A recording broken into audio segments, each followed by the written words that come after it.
तकरीबन 800 बैनुल अक़वामी मुसाफिरों को लाने वाला एक बहरी जहाज बुध के रोज त्यानजिन इंटरनेशनल क्रूज होम पोर्ट पर लंगर अंदाज हुआ, जिसके साथ ही इसका चीन का सफर मुकम्मल हो गया। चीन में गैर मुल्की मुसाफिरों को सबसे ज्यादा किस बात ने हैरान किया?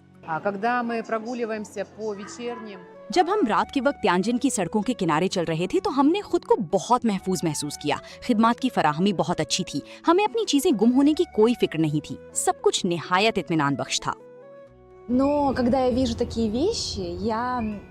जब मुझे अपने मुल्क से बाहर यहाँ मुश्किलात का सामना होता है तो मुझे समझ नहीं आता कि क्या करूँ। मैं चीनी लोगों से मदद मांगती हूँ और वो मसला हल करने में हमेशा ताउन करते हैं। लोग सहारा देने के लिए बहुत तैयार रहते हैं। चीन में तहफ़्फ़ुज़ का एहसास बहुत से गैर मुल्की मुसाफिरों के लिए एक खुशगवार हैरत का बाइस बना है।